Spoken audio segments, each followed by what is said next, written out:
Nah, alhamdulillah teman-teman, kita bertemu lagi dengan konten kita ya. Ada saya Kartika Hero TV, ada Misa Serina, ada Kreasi Film Channel, sama yang paling utama itu Nur Yaman Channel sebagai narasumber. Nah, jadi ceritanya begini ya teman-teman. Jadi kita itu seperti biasa lagi kumpul-kumpul, lagi seperti biasa kumpul-kumpul sama sesama kreator.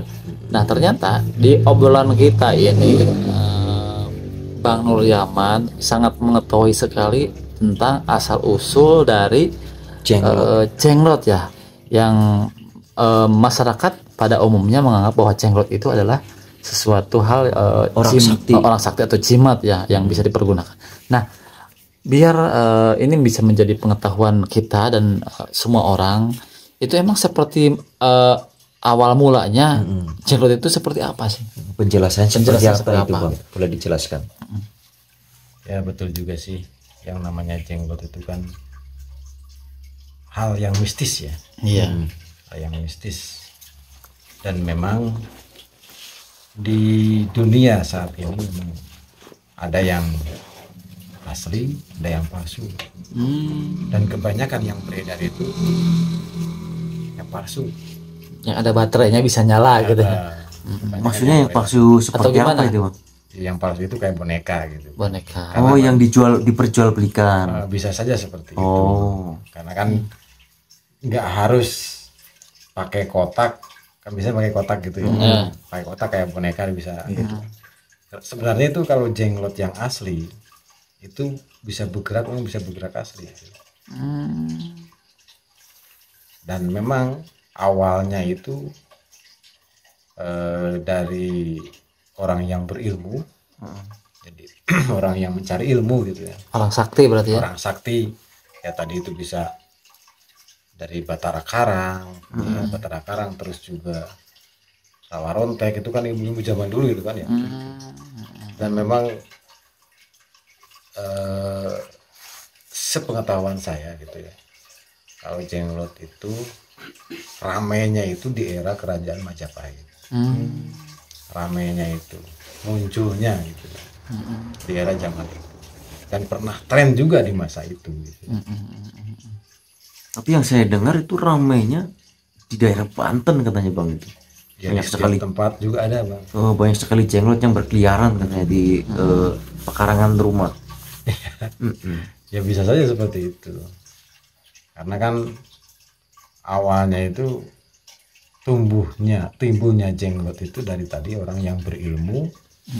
Terus namanya orang yang berilmu seperti Batara Karang, Rawa Rontek itu kan matinya itu susah ya, matinya susah. Akhirnya tubuhnya mengecil, jadi seolah-olah pengen menghilangkan duniawi gitu. Nah, pada saat bagi mengecil gitu, dia itu ingat lagi sama dunianya, ingat sama istrinya, ingat sama kekayaannya. Akhirnya ke atas juga nggak bisa, ke bawah nggak bisa, jadi besar lagi nggak bisa, tambah kecil nggak bisa, karena ibaratnya ketebak larangan. Jadi gagal gitu ya. Gagal itu sebenarnya jenglot itu. Nah, itu kalau misalkan berhasil, itu orang-orang yang berilmu tinggi seperti itu berarti nanti kalau misalkan nggak gagal kayak jenglot itu, kemana itu? Ya moksa. Berarti nyanghyang gitu ya. Kalau bahasa itu mah hyang. Gitu. Nyanghyang. Moksa berarti seperti Prabu Siliwangi seperti itu. Ya. Kan yang moksa itu, yang berhasil moksa itu kan kalau di rajanya gitu ya. Seperti Raja Kediri. Itu Prabu Jayabaya itu moksa ya. Moksa, terus juga Prabu Siliwangi itu moksa juga. Kalau moksa itu memang apa, Bang, boleh dijelaskan? Mungkin kan masyarakat Indonesia itu misalkan larinya ke alam mana gitu. Banyak yang nggak tahu ini artinya moksa. Kalau moksa itu gimana ya, karena itu juga bukan kepercayaan kita juga. Kalau kita kan orang Islam, meninggal itu kan kita itu seolah-olah yang namanya meninggal itu pindah alam. Jadi dari alam kita sekarang itu alam dunia, pindah ke alam barzah gitu kan. Itu orang Islam. Berarti kan kita sudah beda alamnya. Jadi kita tapi ini, Bang, yang saya tahu katanya kalau moksa kan kita nggak meninggal akan tetapi kita hilang selamanya. Kalau moksa katanya seperti itu. Makanya nggak ada makamnya, nggak ada jasadnya. Iya benar. Berarti menghilang selamanya. Menghilangnya kemana itu? Kalau misalnya di kepercayaan mereka mungkin ke nirwana, alam nirwana. Alam nirwana. Iya. Berarti ada alam nirwana. Itu kan kalau misalnya di kita itu kan di Islam itu mungkin kan surga mungkin. Mungkin seperti itu. Iya. Kalau misalkan gini Kang, itu kan berarti yang jadi jenglot itu kan awalnya mungkin dia tuh pengen moksa ya. Mungkin ketika di tengah-tengah perjalanan kan itu mengkerut. Jadi dia ingat lagi dunia gitu. Ingat lagi dunia gitu. Pada saat di tengah-tengah perjalanan itu ingat lagi dunia. Jadi mau mengecil mau sampai menghilang itu karena sudah ketebak larangan ingat dunia, nggak bisa mau membesar juga lagi nggak bisa juga. Jadi akhirnya jadi disebut produk gagal itu seperti itu. Dia itu lagi sama juga lagi menyempurnakan ilmu juga mungkin itu. Seperti itu. Nah ini yang jadi misteri itu kan yang jadi jenglot itu kan katanya menghisap darah. Nah, itu seperti apa penjelasannya itu? Kalau menghisap darah, ya itu saya juga rada kurang bisa menjelaskan kalau masalah menghisap darah itu. Karena ya bisa saja kan karena makanannya itu sih nggak ada. Karena makanan secara alami kita kan makan itu nasi ya, makan pokoknya. Kalau seperti itu kan sudah berarti lupa makannya itu tadinya makan sehari-harinya nasi, jadi lupa akhirnya karena itu dia itu butuh untuk membesar karena tadi itu ingat dunia, akhirnya kan malah jadi menghisap darah. Mencari darah mungkin bisa seperti itu. Nah, maksudnya kita pernah kita melihat langsung lagi menghisap darah, dikasih darah apa gitu kan. Cuman emang kebanyakan yang cerita katanya yang punya jenglot itu setiap bulan mesti ngasih darah katanya gitu. Iya. Bisa juga seperti itu. Tapi takutnya jenglot palsu, takutnya jelmaan gitu. Ya itu makanya tadi kan kebanyakan itu yang beredar sekarang ini kebanyakan itu yang palsu. Jenglot bikinan orang diisi kodam berarti jin sama baterai untuk diperjualbelikan itu supaya jadi mahal gitu kan. Diisi jin berarti diisi aja bisa jin. Seperti itu. Kalau yang aslinya hidup itu? Yang aslinya memang benar hidup karena memang mereka itu tadinya itu orang yang berilmu terus pengen menyempurnakan ilmunya sampai mencapai moksa tapi masih ingat dunianya. Itu. Tapi mungkin kalau misalnya ada lagi yang pendapat yang lain ya sih. Ini masih umum ya, ini masih di obrolan santai kita gitu. Nah, kan itu kan kayak yang namanya jenglot kan kecil. Jadi seolah-olah dia tuh kayak terpenjara gitu. Ya bisa saja terpenjara.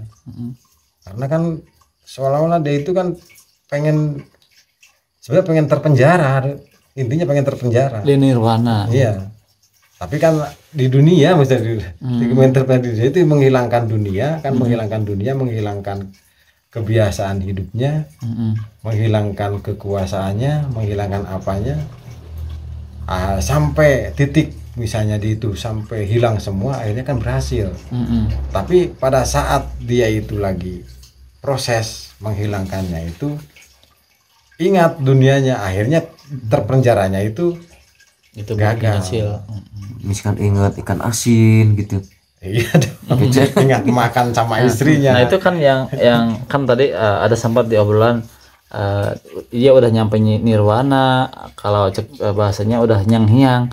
Nah, itu kata bisa reinkarnasinya, itu gimana tuh ceritanya? Nah kalau reinkarnasi itu kan di kepercayaan yang lain, itu kan ada namanya pengembalian dunia, pengembalian kita mati itu reinkarnasi.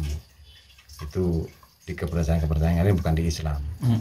Oh iya. Kita nggak bisa nyebutkan. Kirain maksudnya nyambung gini, misalkan itu yang nanti berhasil yang berhasil yang ya. Kirain misalkan reinkarnasi lagi jadi apa? Enggak berarti atau gimana? Ya enggak, kalau misalnya yang udah nirwana, udah ke nirwana mah kita itu mah beda lagi mungkin. Kalau yang reinkarnasi mah itu juga kepercayaan lain juga, karena di beda ya. Posisi fase gitu juga kan beda-beda juga keyakinannya, terus aturannya juga beda, dan juga bisa juga dari aturan itu jadi keyakinan, jadi timbul keyakinan pada mereka. Akhirnya kan kita kan nggak tahu juga seperti apa sih akhirnya di endingnya itu. Endingnya ya. Tapi yang kita tahu di kepercayaan kita, endingnya itu kan sementara di Islam itu kan sebenarnya pindah alam. Pindah alam ya. Kita itu dari alam dunia pindah ke alam barzah gitu aja kan. Itu kan endingnya gitu. Itu yang real itu ya. Yang nyata gitu. Berarti jenglot tersebut sampai saat ini juga masih ada berarti, Bang? Ya masih dong. Nah, itu berarti kembali ke alamnya, atau kalau masuk surga, kalau neraka berarti kapan itu? Ya. Kiamat atau? Ya bisa aja nanti kiamat. Oh, pas hari kiamat. Kan pada posisi sekarang kan berarti dia itu diterima di dunia juga enggak, di sana juga enggak, kan kamu udah gagal itu. Hidup juga enggak gitu. Berarti udah jutaan tahun berarti di alam nyata ini berarti. Iya, bisa jadi seperti itu. Sudah lama, karena saking lamanya itu kan jadi akhirnya ya seperti itu, semakin mengecil. Nah, itu kalau misalkan ada orang yang katanya itu jin itu bisa disuruh anu, itu gimana itu? Jin itu. Itu jinnya. Bisa saja kita nyuruh jin ke sana ke situ. Kalau yang asli mah berarti jalannya jalan putih berarti jalurnya, makanya moksa. Kalau yang jenglot asli berarti gagal, kan itu yang gagal. Kalau jenglot mah produk gagal. Tapi jalurnya jalur putih. Mungkin awalnya baik mungkin. Tapi kan di tengah-tengah itu kan tadi itu kan yang disebut produk gagal itu karena di tengah-tengah itu ingat sama dunianya gitu kan. Ingat asin, ada kayak mas tuh. Ingat istrinya gitu kan.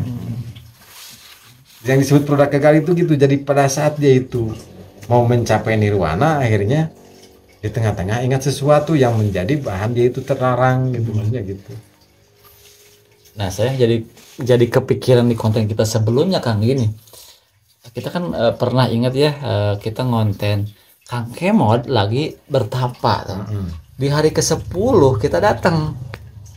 Kita ganggu tuh. Kan seolah-olah kan ketika dia sudah tapa, kita kunjungi, kita silaturahmi, terganggu. Dan di hari ke-13 kita datang lagi, Kang Kemod jadi kayak lesu. Apa mungkin dia gagal juga atau gimana? Nah, itu kita kayaknya mengganggu juga itu. Mengganggu bisa jadi itu goda. Masalahnya seharusnya kita itu nggak ke sana, kita ke sana gitu. Mungkin saja kita bagian dari ujian dia ya, gitu. Tapi diterima juga itu sama Kang Kemod itu ya. Iya benar. Termaksudnya berarti produk gagal lagi. Tapi nyatanya gitu dioleh-olehin kok. Oh iya, dikasih ya benar, dikasih batu itu. Dikasihnya batu. Nah, berarti kan oleh-oleh juga itu. Jadi mungkin ya tadi yang moksa juga di perjalanan, ada yang ganggu bisa, keingat dunianya juga bisa.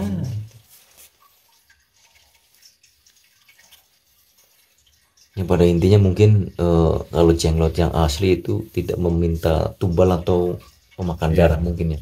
Ya bisa seperti Dan yang pada dasarnya mereka juga awalnya manusia berarti ya. Kecuali kalau misalnya tadi itu jenglotnya sudah disusupi oleh hal-hal yang memang punya tujuan-tujuan tertentu, punya niat-niat tertentu.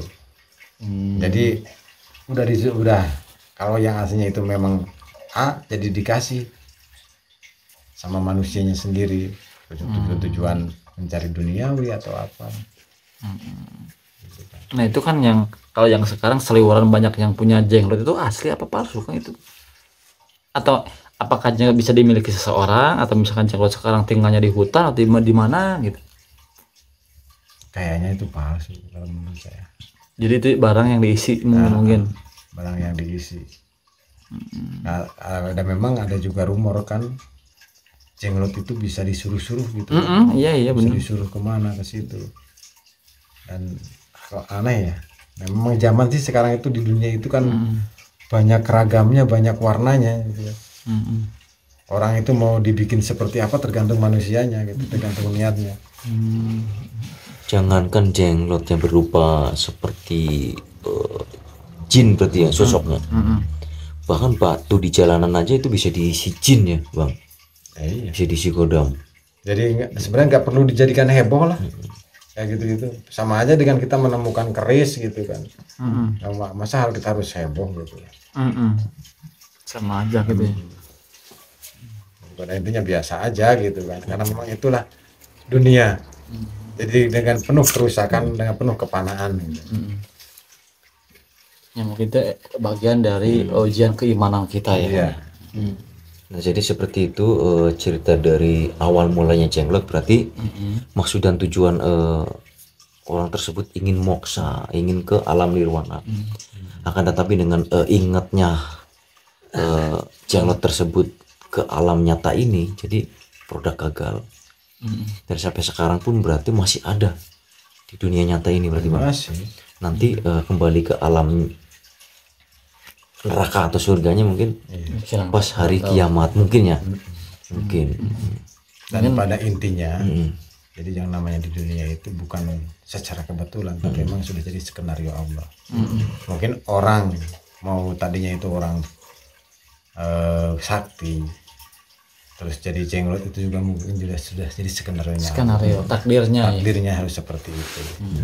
Dan alhamdulillah kita itu takdirnya mungkin jadi YouTuber, jadi gini. Amin. Insyaallah sukses, amin. Amin ya Allah. Takdirnya seperti ini, ngobrol. Obrolan santai juga bisa jadi konten ya. Ini obrolan santai termasuk. Gitu. Akan tetapi kan ini obrolan tentang awal mulanya Jenglot.